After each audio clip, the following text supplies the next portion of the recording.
Hey, control the trade here, going live. Been a while since I've done a live video. Market's been in melt up mode nonstop. I figured there might be some good opportunities here, either to ride the trend or find some resistance here on some of these stocks that are moving. For example, looking at Shopify right now, and I was looking at a possible short against this high right here of 1241.63. I don't think it's got a lot of momentum right now, so it's gonna, I'm gonna be very careful to go into something like that. Maybe let's see if it closes above 1241.63. If it closes above 1241.63, oh, there you go. There's one of my alerts just went off. Yep, there's our new high, just like that. So don't touch it. That's why I didn't even bother going into this one, because it's got a destination. Let's look at a chart.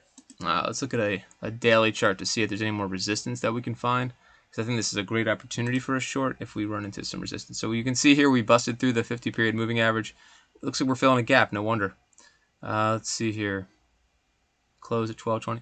So we already filled it, really. We opened at 1288, closed at 1220, and then we opened down here at 1199. So we have this big breakdown candle right here to contend with. So I'm not going to mess with this stock, because it could easily, and it could be almost worth going long on this, buying this instead of the short, because we have a lot of room to the upside here.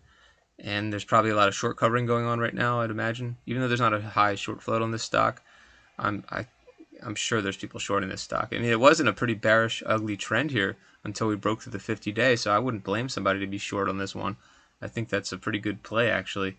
But we're just on a melt up right now, so you can't really fight the trend. Let's dial this down to a hourly chart, and you can see we're already well beyond the highs of that one. Let's see if I can look at a 4-hour. I like the 4-hour chart. Let's see here. Looks a lot like the daily chart, actually. We might find some resistance at the top of this candle here. And look at that, 1242.42. Did we find it? Let's see, high here is 1243.80. So we could be coming to some resistance here. Let's go back to the 10-minute chart. Again, this is not exactly a high probability short trade yet, unless we start closing candles, 10-minute candles, say below the low of this candle here at 1232.35. Looks like volume is kind of stopped, even though I know we're only a minute in to the next 10-minute chart. Let's jump around a little bit, because I want to give this one some time to develop a pattern here. And let's look at GME. Yesterday I tweeted about GME. If you didn't see that, check that out. I talked about the importance of 136, 135, that area. It looks like we've tested it again. Let's look at the daily. Fix my charts up here. Yeah, yesterday we spiked into that area, just below it at 135.01, and we had a nice bounce, I remember. I missed that play, unfortunately. This thing is still in a pretty horrendous downtrend from these crazy highs. We made a super high here, squeeze high here, and we keep going lower. Maybe we'll make another lower high somewhere under 250 eventually if there's another squeeze, but right now we're not even close to that. Doesn't look like there's a lot of volume on this one today either. Let's keep jumping around. Apple has been melting up. I've been talking about Apple since it was about 119 and saying how that was going to lead the market to all-time highs, which I believe it has. Between this, Microsoft, Amazon, they've all come out of their kind of stagnation, particularly Amazon and Apple. It was looking very, very bearish for a minute there, and now we have a lot of runway back up to the all-time high here. Or I should say that I know it's split and everything, but let's see. Let's look at Tesla. Tesla's interesting how it popped above the 50, the red line on the chart. Looking strong. We had a couple of weird kind of phantom candles here. I don't understand what these are. I don't think these actually happened that day. I do find it interesting that they both spiked through one of my numbers here, which is 860, which is an old number on the chart pre-split. These are all old numbers pre-split, which I don't like to remove them for the most part, because I know they were important at some point, which means it's likely to be important again. Not saying we're going to get down this far, obviously, but it wouldn't surprise me if we started to revisit the 400s, once the market starts to correct. Not much we can do with Tesla right here. I already kind of sold my position this morning. Let me see here. Yeah, it's just kind of creeping higher. I'm sure there's a lot of short covering going on in this one too, just like everything else. We're in a constant short squeeze across the market. 737 would be a good place to take profits also. That's actually a number that I've found important before. Let's set an alert. Let's just see what happens when it gets there. If it gets rejected hard, we know that we might have a possibility of a good short there. Just see what it looks like. But I just don't, you can't really touch anything like that right now. Everything's kind of floating. I'm pretty sure it's low volume across the board. Let's go back to our 10-minute. Yeah, I mean, you can see that you can't touch this one right now until we start to get a sign or a signal of a trend change here. Get a little red candle going here. We need a little more volume behind it though to really get a turn. Let's look at some of these more popular stocks that I actually dislike. Neo. Why do I dislike them, by the way? The hype it just drives me crazy that things like this get pumped up and people get sucked in and end up holding the bag, not realizing these things are going to start to crater again, in my opinion. You do have a lot of resistance up here at the 20 period moving average, 39.46. So I have some alerts set up there. Be a good short in that area. What else do we want to look at here? Let's go back to Shopify. Tough one to trade Shopify normally. Wide range.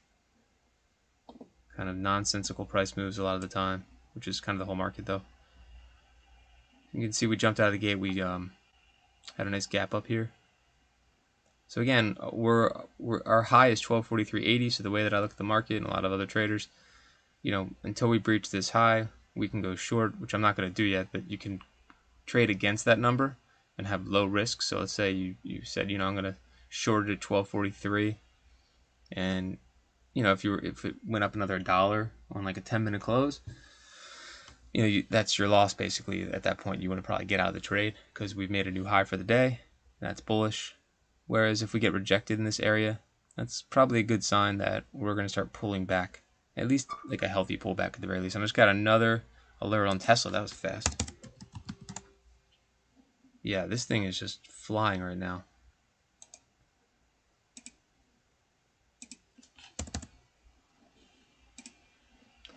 Always good to set alerts. Apple, nice bull flag, like mini bull flag pattern on the 10-minute chart. Everything looks really bullish. Let's see what the SPY's doing. And there's our new high. I gotta update my Fibonacci here. Not that I'm using that right now, but it's good to have.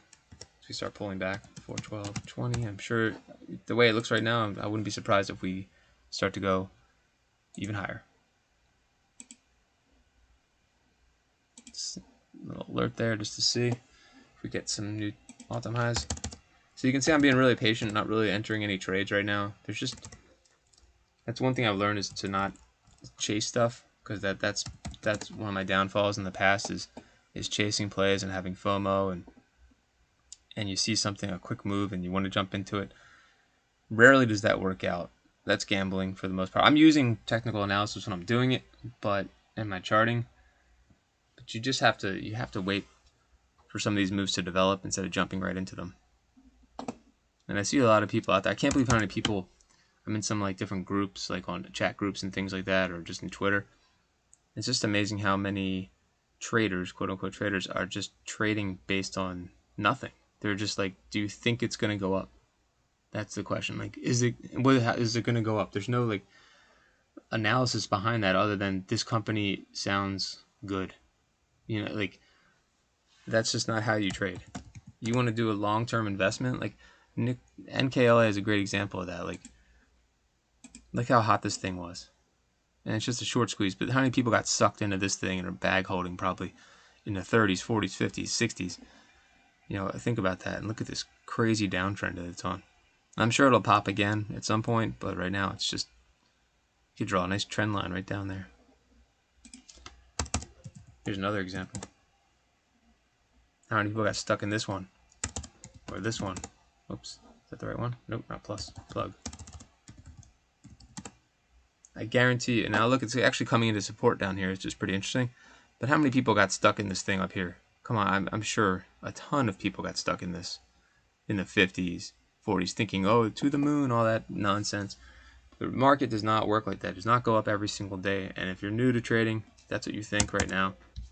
Bad idea. I thought that in the late 90s, and little did I know, because you see those .coms flying up every day. You get major FOMO. You don't understand the history of the market. You don't understand cycles, and you get your ass kicked by doing that. I'm sorry. That's just, it's not reality. For the short term, you feel like a superstar.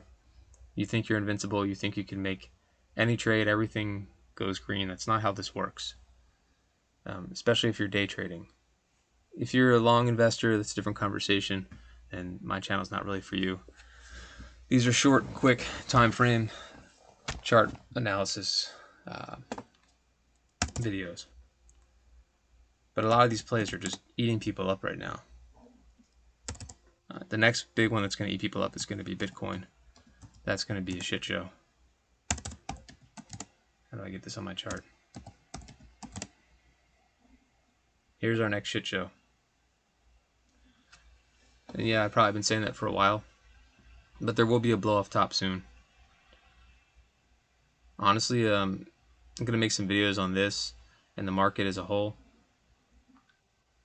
and when I think it's going to top out and turn. And I don't mean think like I'm guessing, I mean think like I'm charting it, and it's a high probability reversal. Alright, let's get off this, my little negative horse here, and go to Apple. And we'll dial it back down to our 10-minute chart. I like to use 10-minute charts. That's how I was taught. And it gives you a nice view of the market. I know other people trade fast, and they'll use like 1 minute, 3 minute, 5 minute charts. That doesn't really work for my style of trading. When I slow down, it helps me see the market better too. I said 737 would probably be our top, at least short term, but we're creeping into that number, which is more bullish. When you see a number getting spiked into, typically you'll get a rejection like a brick ceiling, and it'll either break through that or it'll bounce off and pull back down to say, oh, there's 737 on the nose. Let's see if it goes above 737. Let me take another look back at our daily and see where my actual number is. Again, these little phantom spikes are really making it hard to chart. 737.21 was what I was looking against. I'm sure there'll be some more resistance up here. Let's set another alert. 737 is a good psychological number too. 740. Let's see. Oh, I already beat it. What did we say? 737.41, I think. And we're just creeping above it. So we got to find the next resistance, unless this is it. Again, I'm not jumping into a trade here, though. I'm on either side. It's just not getting enough information right now to make a trade, to just guess. I don't want to buy into resistance, and I also don't want to sell into a slow creep into resistance because it's kind of teetering right now. There's 738. You know, it's definitely more bullish than bearish.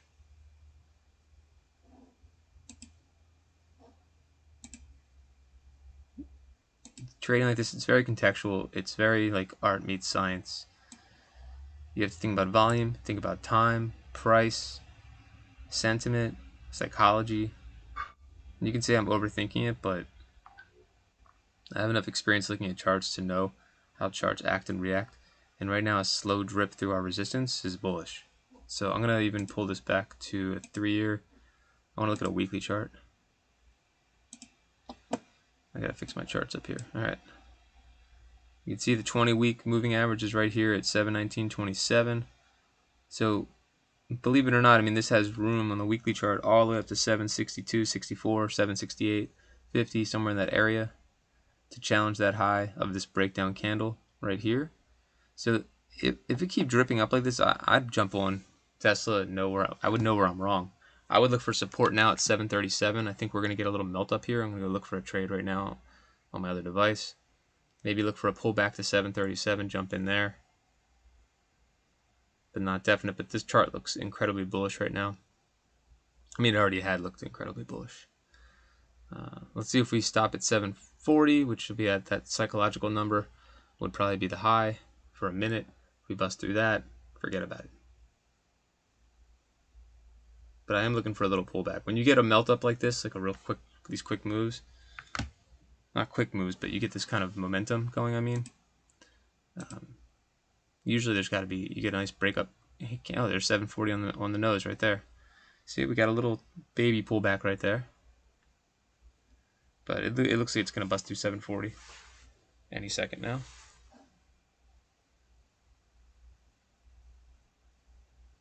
Yep, 734.94, 734.92. So sometimes you'll get like a pullback down about half the distance of the candle, or the high of the previous 10-minute candle.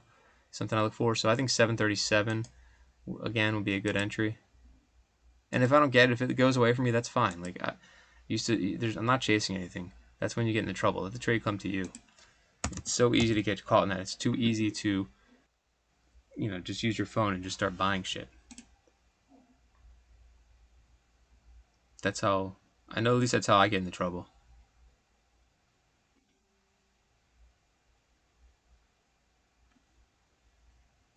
Alright, I got my alert set, so I'm going to come back to this. I'm not in a rush to get into any trades right now. That looks like a reversal candle for Amazon. Not a lot of volume on it though, so maybe not. Anything above 34.30, and we have another melt up here on our hands.